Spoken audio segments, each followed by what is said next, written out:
चलो बच्चों, चलिए इस प्रश्न को पढ़ते हैं और समझते हैं कि प्रश्न में क्या बोला गया। तो हमारा प्रश्न है कि चित्र में बाह्य बिंदु P से वृत्त पर स्पर्श रेखाएं PQ तथा PR खींची गई हैं। ठीक है, PQ और PR हमें खींची गई हैं। यदि कोण OPQ हमारा 35 डिग्री है तो हमें ज्ञात करना है A और B, यानी कोण का A और B का मान। ठीक है, तो इस प्रश्न को हल करने से पहले हम लोग मुख्य अवधारणा को देख लेते हैं।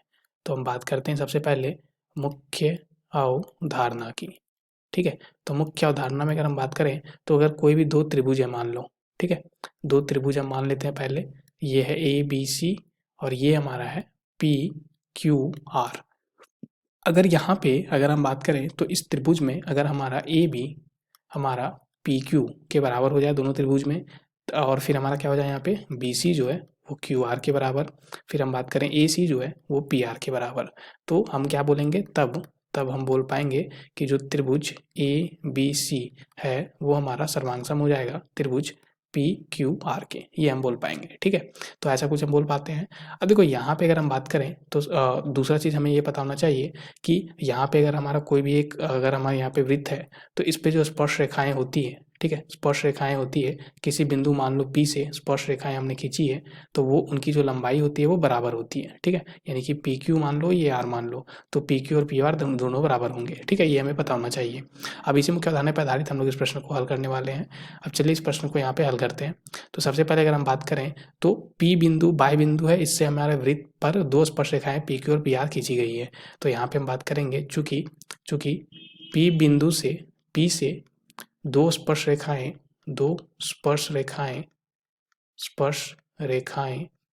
PQ तथा PR खींची गई है।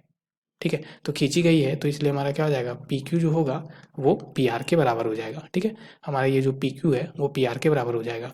अब ये दोनों बराबर हो गए हमारे, और हमें पता है कि अब हम बात करें त्रिभुज। ठीक है, OPQ।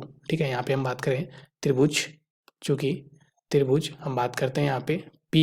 ठीक है, हम किस में लिख रहे हैं तो बात करते हैं हम PQO में। ठीक है, यहाँ पे हम लिखते हैं त्रिभुज PQO तथा त्रिभुज P, फिर हमारा क्या है यहाँ पे तो यहाँ पे PRO। ठीक है, PRO में हमारा क्या हो जाएगा, सबसे पहले हमें पता है कि PQ जो है वो PR के बराबर हमने निकाला। दूसरा चीज़ अगर हम बात करें तो उभयनिष्ठ भुजा हमारा OP हो जाएगा। ठीक है, दोनों में हमारा एक ही OP है तो OP बराबर OP, ये हमारा क्या है उभयनिष्ठ। ठीक है, फिर हम बात करते हैं यहाँ पे तीसरा। तो तीसरा अगर हम देखें तो यहाँ पे OQ और OR दोनों बराबर होंगे क्योंकि दोनों वृत्त की त्रिज्या ही हैं हमारे, तो OQ और OR बराबर है। तो यहाँ पे लिखेंगे OQ OR के बराबर है क्योंकि दोनों के दोनों हमारे वृत्त के त्रिज्या हैं तो दोनों बराबर होंगे, तो इसलिए हम बोल सकते हैं SSS सर्वांग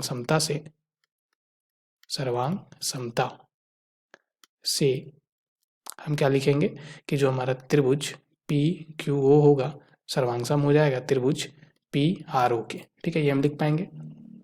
दूसरा चीज़ अगर ये सर्वांग सम हो गया तो यहाँ से हम क्या बोल सकते हैं कि ये जो कोण होगा 35 डिग्री वो हमारा कोण A के बराबर हो जाएगा। ठीक है, तो इसलिए हम लिख पाएंगे कि इसलिए अब जो हमारा यहाँ पे जो कोण यहाँ पे जो त्रिभुज में A दिया गया है वो 35 डिग्री बन जाएगा हमारा। तो यहाँ से लिखेंगे कि A जो है वो 35 डिग्री आ गया। ठीक है, अब A हमारा 35 डिग्री। अब बात करते हैं त्रिभुज PQO में। ठीक है, हम बात करते हैं त्रिभुज PQO में, यहाँ पे हम लिखेंगे त्रिभुज PQO में। ठीक है, हमारा क्या है यहाँ पे तो स्पर्श रेखा जो भी होती है हमारी, ठीक है, स्पर्श रेखा में यहाँ पे मालूम होना चाहिए कि जो स्पर्श रेखा होती है हमारी वृत्त पे, ठीक है, उससे अगर हम केंद्र से अगर हम यहाँ पे स्पर्श रेखा पे यहाँ पे मिलाएं तो वो हमारा लंब होता है, यानी कि स्पर्श रेखा पे। ठीक है, ये हमें पता होना चाहिए, तो ये हमारा लंब हो जाएगा। तो यहाँ से हम बोल सकते हैं कि त्रिभुज PQO में ये 90 डिग्री है और ये 35 डिग्री है, तो कोण O यानी B निकल जाएगा हमारा। तो हम लिखेंगे यहाँ पे 90 डिग्री जोड़ 35 डिग्री जोड़ यहाँ पे क्या है B। ठीक है, B हमारा तीनों मिला के 180 डिग्री होगा, चूँकि त्रिभुज के तीनों कोणों का योग 180 डिग्री होता है, 180 डिग्री होता है, इसलिए हम ऐसा लिख पा रहे हैं। तो यहाँ से कोण B क्या आ गया तो 180 डिग्री माइनस इसको जोड़ेंगे तो यहाँ पे क्या आ जाएगा 125 डिग्री, तो ये हमारा क्या आ जाएगा यहाँ से तो ये बन जाएगा 55 डिग्री।